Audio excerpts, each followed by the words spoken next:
Merci Bandeko Balandi et partout à travers le monde, chers amis internautes.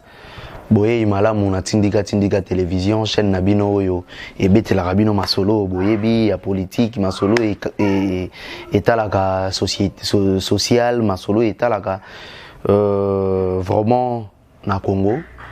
Toye na tongo ya lelo, ko meka ko beta masolo, o yanga masolo nazo bengango matea ya mokolo. Matea ya mokolo, pourquoi? Eza matea oyo nazo zongisa bato na conscience, nazo linga congolais à comprendre rôle na ye na kati ya société, ni nezo senga ya sala. Donc bino pe bandeko balandi, nayebi ke bisika bozwa mieza na libanda mboka, j'espère que bozalaka pe na bato oyo bayokaka bino, bozalaka pe na bato oyo balandaka bino, bomekaka kotambwisaka sango ya Congo na ndenge ya malamu à travers makambo elekaka na mboka. Merci lelo tokobeta masolo ya Sénat, tokobeta pe masolo, normalement tokobeta pe na masolo ya Sénat et ensuite rentrée parlementaire. Lelo eza bongo le 15 mars, parlement ezongi lelo, et puis tokobeta masolo ya gouvernement ya sorti ya gouvernement ya ndeko Samba Lukonde oyo ezo sala polémique pe ba débat. Semaine passée na yebisaki bino bandeko ebele bakomi kokende kokota ndako nganga, bakomi kokende kosimba bakisi po babima ba ministre.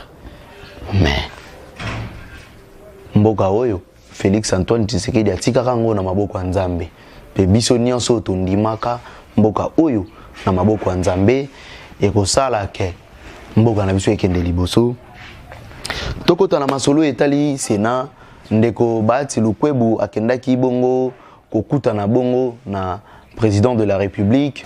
Oui, ndenge na banda ekoloba ndeko Bahati Lukwebo azali bongo président wa Sénat, akendaki kokuta na mokonzi ya mboka kopesa ye rapport ya makambo ya kuti na niveau ya Sénat. Ba Congolais pe ba Congolaise, mboka oyo eza mboka ya lolenge nini?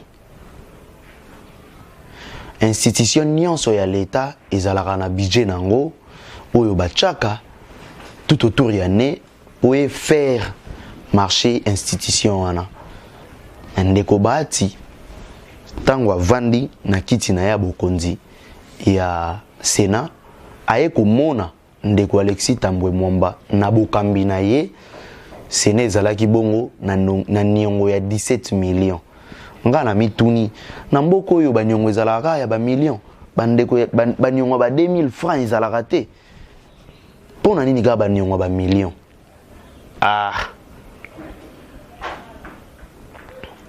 Biso tokanisaki ezalaki mbongo echaki makelele ya 4 millions oyo esengaki Sénat esala réflexion nango na mosusu, mais nzoka eza 17 millions. Tokende pai tozonge pai niongo ya 17 millions oyo ndeko Alexis atiki Congo eza ya nini? Parce que ezalaka na budget à chaque fois session extraordinaire esalemaka, ezalaka pe na misolo oyo batielaka bango mpona ko faire fonctionner institution babengi Sénat. Mais à notre grande surprise, Sénat eza na niongo ya 17 millions. Allez, lobby to après lobby bogoloba ezali par contre à rendre tango bandai ko kamba institution monene oyebaki te ke babengaka ngo nini oyebaki te ke réforme ekosalema. Lelo réforme ekomi kosalema, tokosuka boni po tomonaki mwana mboka honorable Mposo Kodia ayambaki pe bandeko Seni lobi mokolo wa dimanche pona yebisa atalisa bango ba réforme faut salema na Seni. Ba réforme ekosalema na Seni te, ekosalema na ba institution nyonso. Yo muto yebi ozwaki kaniaka oyeba ebongaki au servir tozo yoka kuna na Assemblée nationale, mais gestion sur mes gestion il paraît, il semblerait, Janine Mabunda,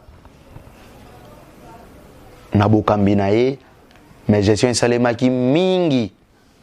Mais lelo, à travers Union Sacrée, toko permettre à biloko wana te, tozo linga Congo ya nga, Congo ya yo, Congo ya ye, Congo na biso nyonso. Et mon clair, na mambo etali misolo ya mboka. Misolo ya mboka, lolenge bazo sale lango, ata na ba ministère ebele, ba magui ezali, na ba institution ebele, magui ezali. Mais boyeba, IGF azana ba dossier na bino. Azana ba dossier na bino. Bana mboka, na lingi na yebisa bino lisusu. Ndeko Matata, oyo, Matata Ponyo, ex-premier ministre, dossier na ye, ya makambo ya Bukanga Lonzo, eza na justice, na ba dossier mususu. Mais oyo ezo préoccupé biso ba Congolais, eza Bukanga Lonzo, po ezaki na mbongo ebele.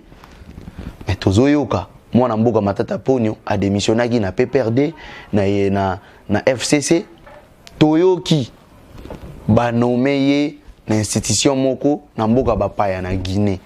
Mais na kosenga na DGM na ANR mwana mboka Matata bima mboko yote mutoza na dossier na justice soki botiki ye ake na mboka bapaya pona kende kosala toko risquer to bosa na ye avant kende ala kisa biso ke azalaki innocent soki ala kisi biso ke azalaki innocent à ce moment là abimi na mboka keite akei ko servir mboka bapaya ekozala lokumu na biso komona Congolais expertise asalaki na mboka na ye bapaya bandimi ye basepeli na ye balobi akende kuna akende kosala musala mais tokondima solo mokete tomona ye abima mboka oyo akende kosala na mboka bapaya pendant que azana ba dossier na justice ya lobi ke aza innocent na mambo etali Bukanga Lonzo a répondre na justice abangate à répondre na justice et bongo justice ndem te koyebisa biso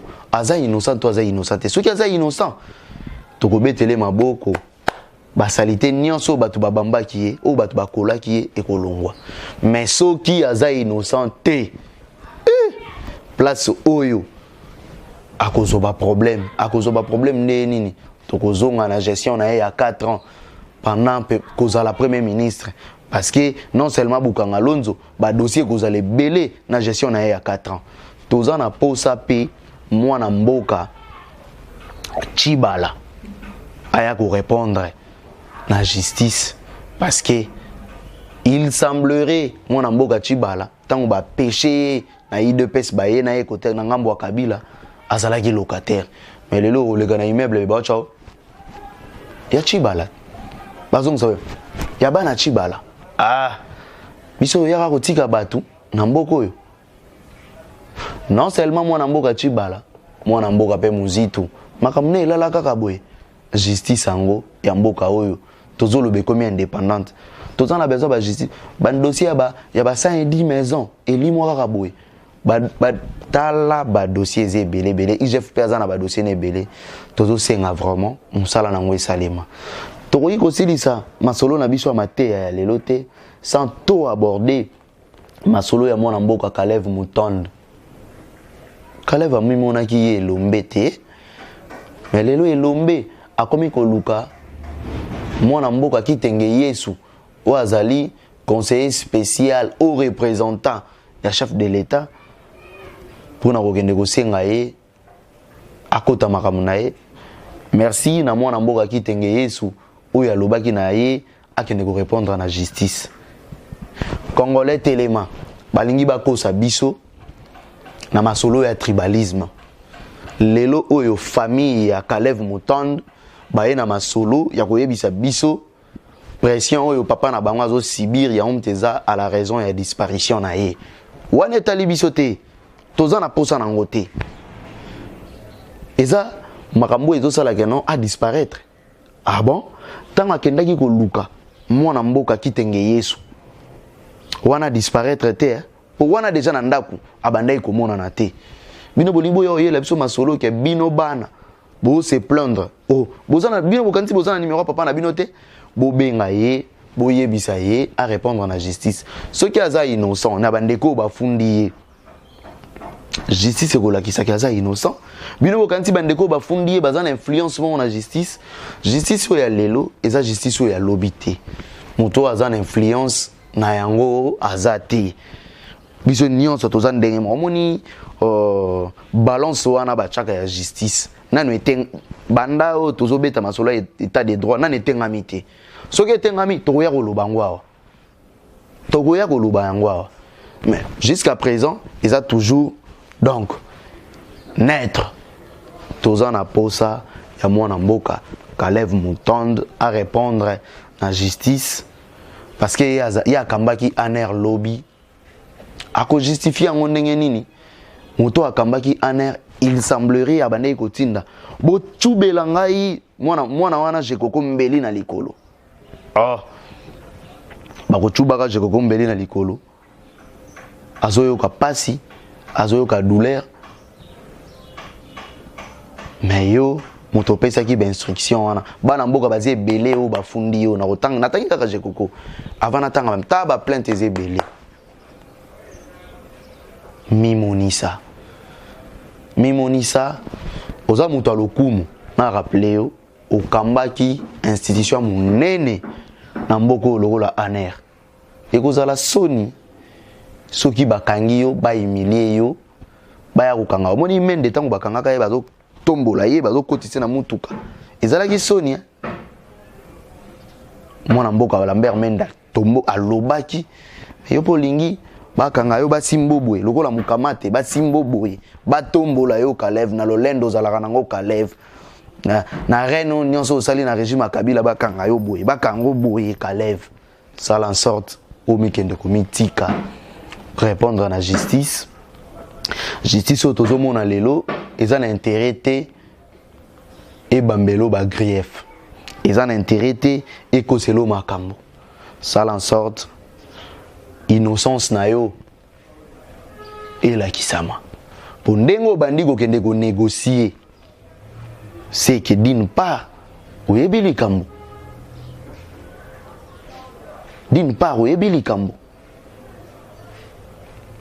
wabiso yo tozo ba gaz na banzela na yeko sala musala na zui gaz lokolo moka sapato etikali na zongi lokola mwana moka mokie o angulumaka bebisi bilamba tokutana nango musala na biso nde mutesala ki bongo ngana kokena ngo kofunda te bandeko bafundi oyo tortiraka tango zalaki na aner répondre na justice yemoko nde akoyeba nini kosala na yo soki o répondre te tozomona te nini tokoloba mwana mboka kitenge Yesu apesaki yo conseil nyonso ozoluka wana tokotala ngo sima kende nanu ko répondre soki o répondre soki oza innocent bazokoselo makambo ata binga yo nga na kozonga na ya oloba rapport ya défense ya Caleb Moutonde asa innocent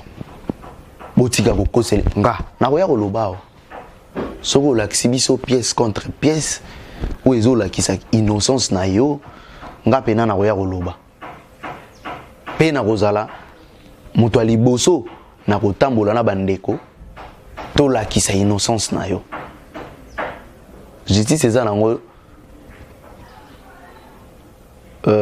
babenga oni justice eza nango lifelo te mimonisa so mimonisi bakotuna onga mitunat moi mituna bandai kotuna biso tango bandai kokanga biso na aner ka mituna pe balolenga mituna bakotuna kuna yango na pekaka o répondre na on ezo salo pasi lobi yo bandai kotuna mituna lelo lingite batuna mituna Caleb mimonisa obata manengo bata mibongo eza malamu te po mukolo bakokanga yo bakotom nazolakisa yo bakosimboa policier azalaka na respect ya mutu tango aza na fonction lisusu te respect sili akoki kobeto na mbata akokangwa awa akangi yo atomboli yo atio na mutuka bake na yo tango bakokende na yo kuna lolenge policier akotombola yo akosala yo eko honore yo te koluka te o memela biso ba makambo komi ko bana na yo ba komi ko loba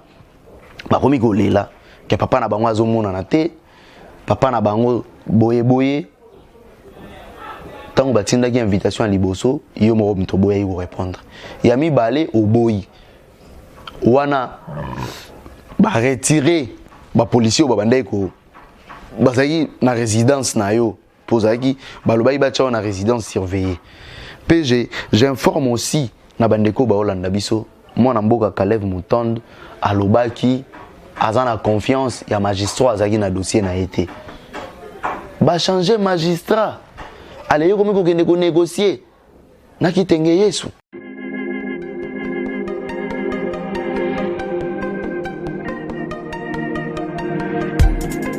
Après 25 ans d'expérience, eh oui, de 1995 jusqu'à ce jour, Elton Store, l'unique shop congolais de Londres, la Grande-Bretagne, où il la Londres, et ça lui cause la fierté à la communauté nabiso, et surtout, il y a un homme d'affaires congolais sérieux dans la diaspora.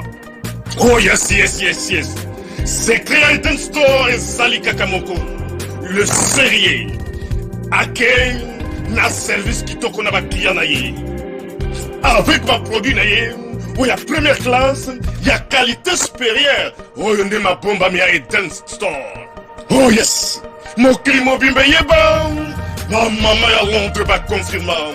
Eden Store, c'est le berceau des produits cosmétiques. Il y a solo produits originaux. Et yes, les alipes perso y a produits alimentaires, naturels et organiques. Au travers de nos produits cosmétiques, Eden Store détient le secret. Secret ya solo, où ya poso ya maman moi c'est qui toko. Poso ya moi so penza basali kolula, poso ya moi so mobala kotala ya lembate. Poso so ko tamboli masanga sima. Eh oui, yango ne ba produit zo te kama na kati Eden Store. Na ba produit alimentaire, où ya Eden Store, yango de secret ya cuisine ya maman congolaise. Eh oui, nyonso ko so pensa mobali na yo ezali. Pondu, matembele, ngai, ndole, fumbwa, ndunda, bilembwe, oyo nyonso penza, oyo kobonga pona cuisine na ezali. Oh yes, yes, yes. Olingi mobali na yo asepela na yo libela na libela. Olingi mobali na yo atala ka yo lokola mwasi azali kolula sika. Oh yes. Olingi mobali na si sabiloko nyonso tela ka ye na mesa. Secret zali kaka moko. Eden Store.